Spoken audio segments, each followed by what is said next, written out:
Welcome to a car park in the south of France, which is not normally where we'd start a Harry's Garage special, especially with a covered up car. But under here is my Mercedes SL600, and I wanted to share this moment with you of the actual unveiling of the car.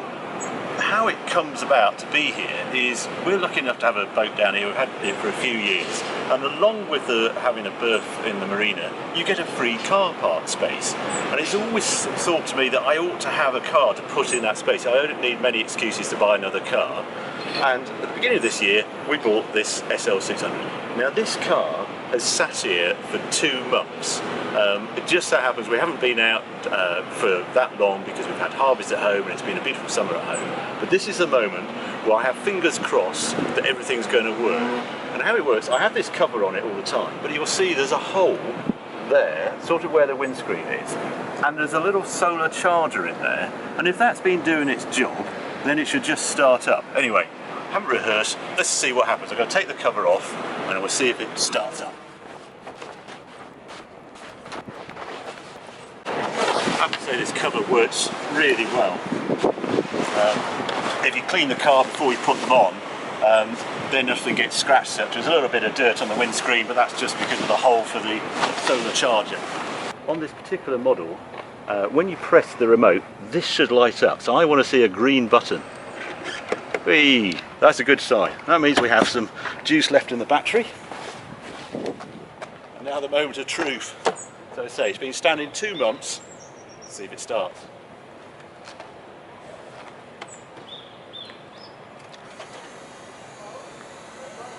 Let the fuel pumps do their thing. That's one of the reasons why we own this car, but I'll give you some more reasons and we'll walk around the car and I'll show you some of the details on it.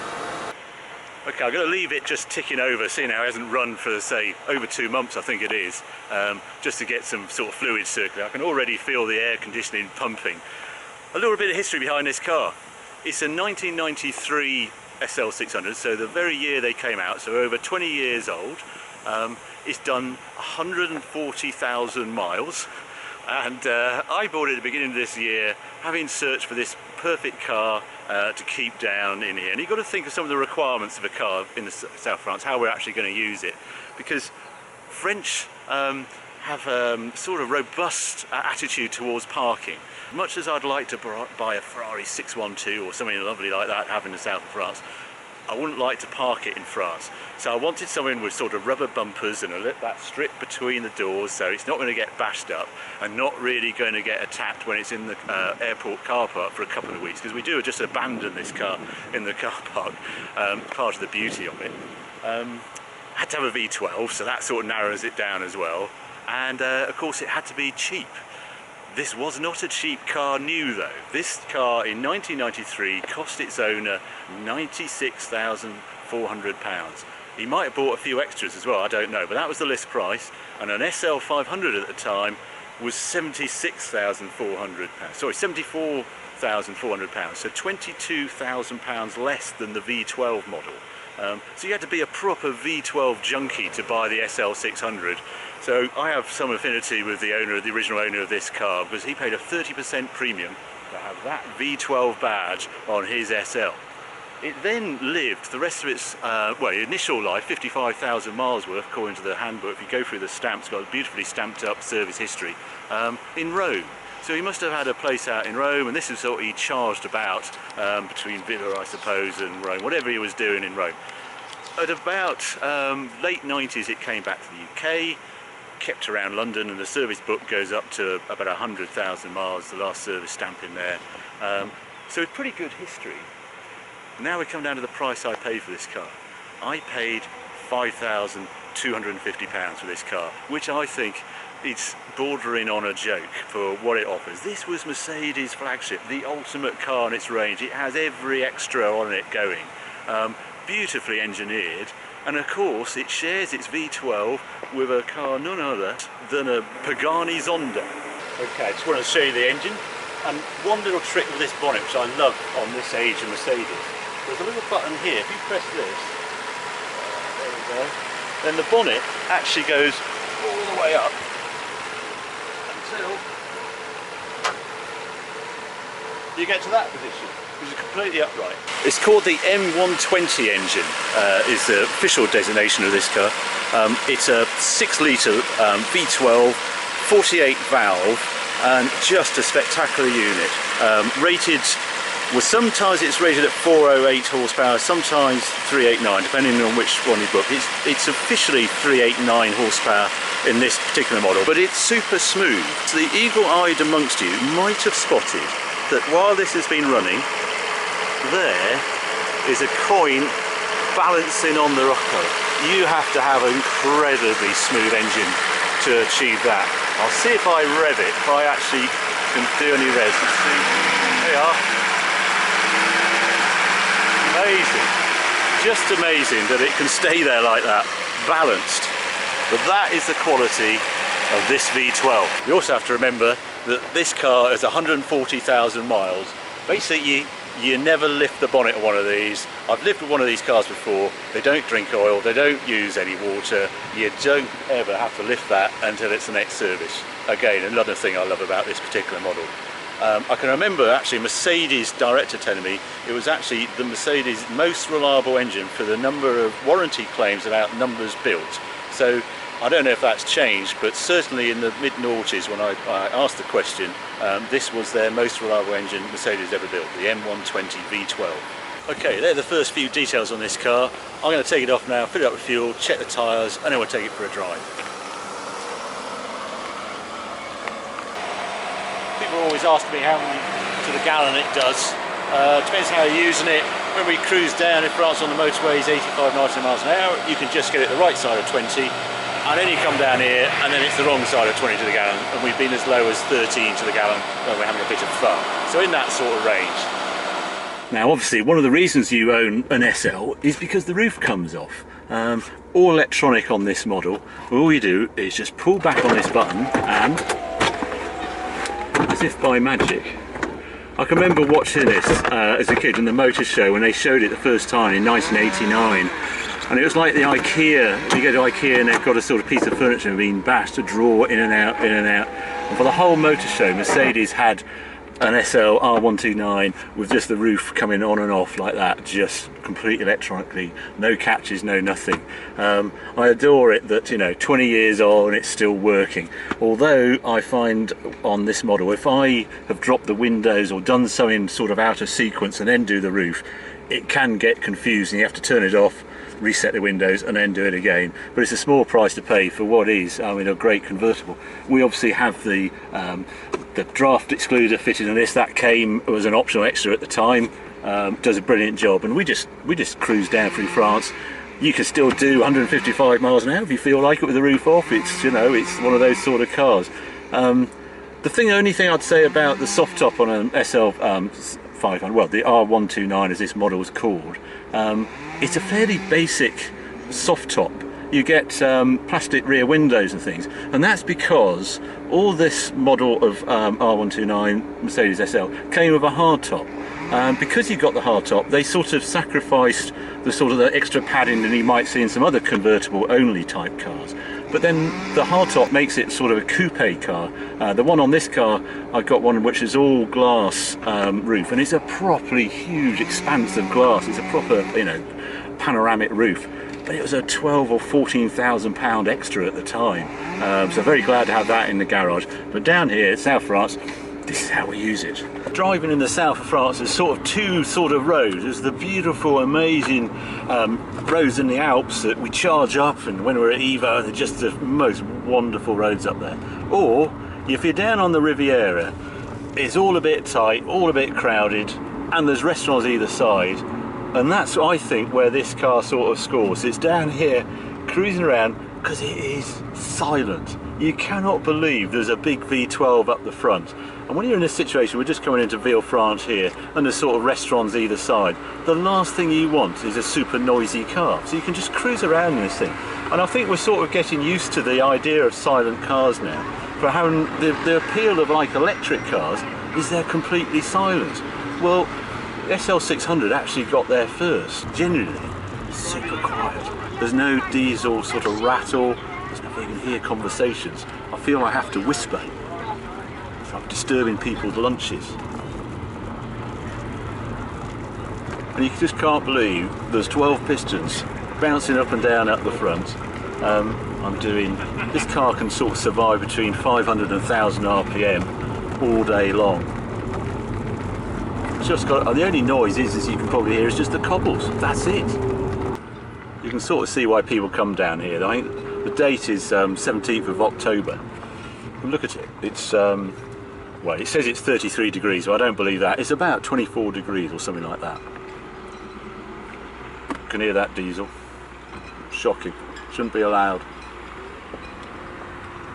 Should all drive V12 petrol engines. It's the way forward. Oh, we can hear it now. Oh, I've nearly touched 1000 RPM then.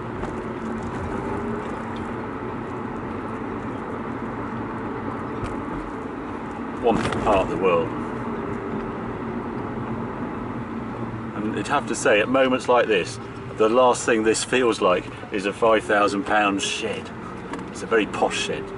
It's a glam shed.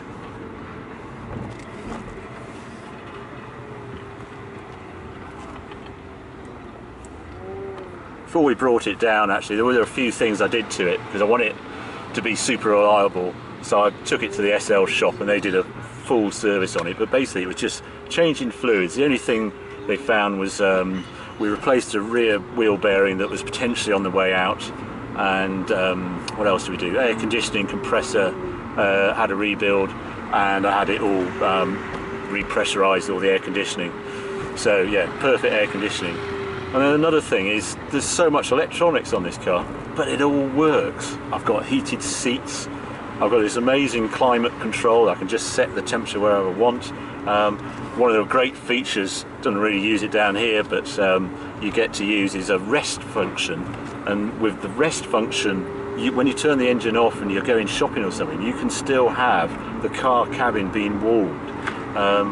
I couldn't believe it, that sort of stuff, you know, when this first car came out in the 90s. What else is there on it? Other things I like about it is when you lock the car in the open position, well, everything locks. All the glove boxes locked, the pockets in the door, they're locked as well. So it's completely secure in theory, even though there's no roof. It's a really nice feature.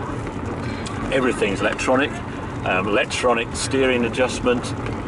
The mirrors, not only are they electric either side, but this central mirror, if I put it in the central position, then that moves as well. It was Mercedes showing off in the mid-90s when they produced this car. Yes, it was a huge price, but boy, I think it was worth it because it was a mechanical tour de force. There was nothing else that could touch this in the mid-90s. And I have to think, at £5,000, I'm not sure what else can touch it now. Anyway, we'll get out of here and we'll go out on the open road and show the other side, the sort of character of an SL600. It kind of morphs into a different sort of car once you give it the open road and you can use a bit more of that 400 odd horsepower. On a road like this SL600 is just not really suited to it. You can't turn the traction control off. It's always a bit quicker than you expect. Steering's a bit nicer than a 107, but it's not a car squirting down this sort of lanes. The only good thing about it, as I say, is the amount of performance, 5.9 to 60, but it's just the size of that V12, just the thump, constant thump it's got.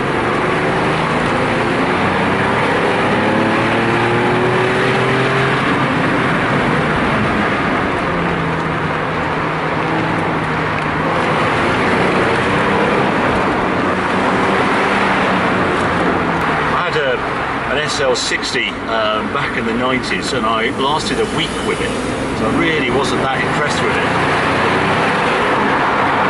The V12 just suits it much more somehow, the SL. It's just not really a true sports car, so just enjoy the luxury of the V12 and this surprise performance. Okay, well, we're just going to go along the auto route so you can sort of sense what this car's like on there. Obviously cruise control, all the rest of it on this car. It's so relaxed at normal motorway speed, so there's a crazy junction here. One of the downsides of having a right-hand drive car in France. There's the Douane. Oh, that's good. Oh, we missed the police stop.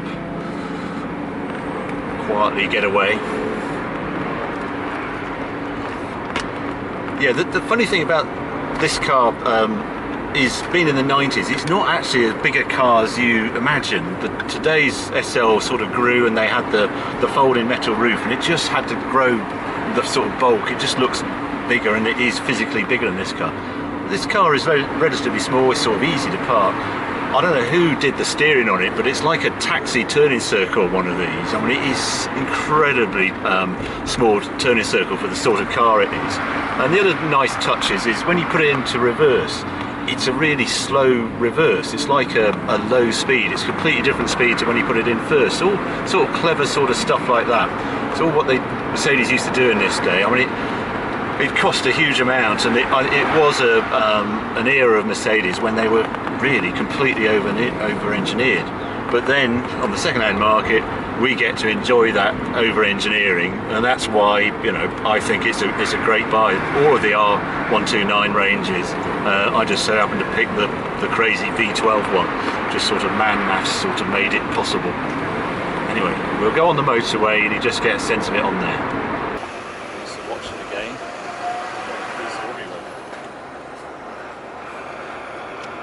French police have got a lot more active these days.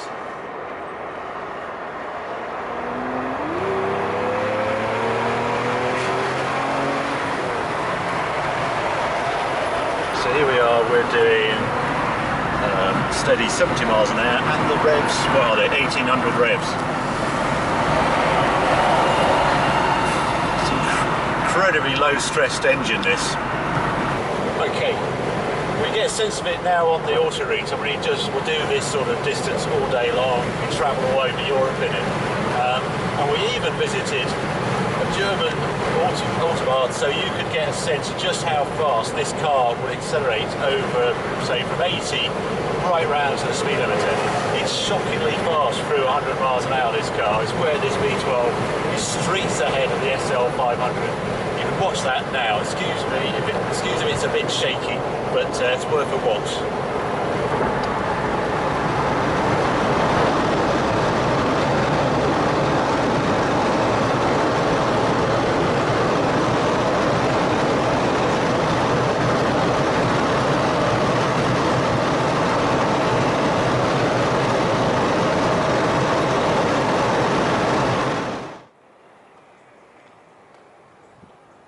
Amazing part of the world, and somehow this car sort of suits being here.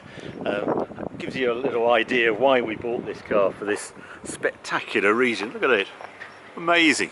Monaco never sort of disappoints. But yeah, SL600, not an obvious choice of car for my garage. Probably not the most exciting one, but it serves its purpose down here so well. We blast off to Italy in it. You just know this car, okay, it's done 140,000 miles, it's going to do another 140,000 miles, no problem at all. Somehow I think it's starting to age really nicely, the R129 as well. It offers quite a lot in this format. Why buy it instead of the SL500? That's a tougher question, because certainly the 500 is a little bit more economical, but there's some sort of cachet to having the V12. I suppose inside is probably its most dated feature.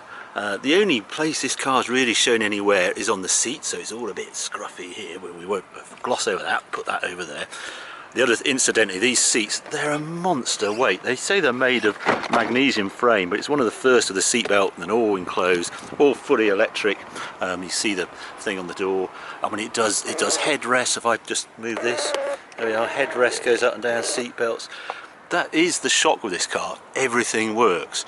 Although there is one thing that a previous owner very kindly got rid of, and that's on the dampers. SL600s came with a special damper that adjusted, had the gas spheres at the top.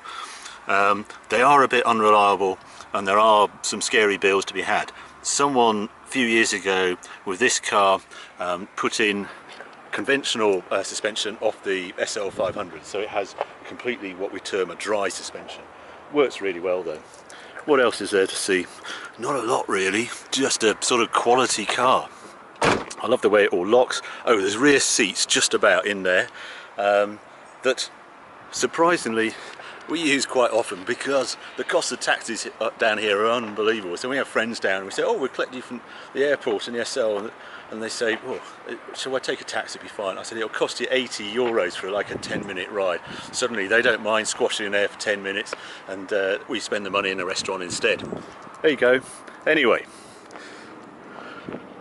I hope you enjoyed this slightly different version of Harry's Garage in the south of France. If you enjoy it, please subscribe to my channel, because there'll be more videos coming along very soon. See you later.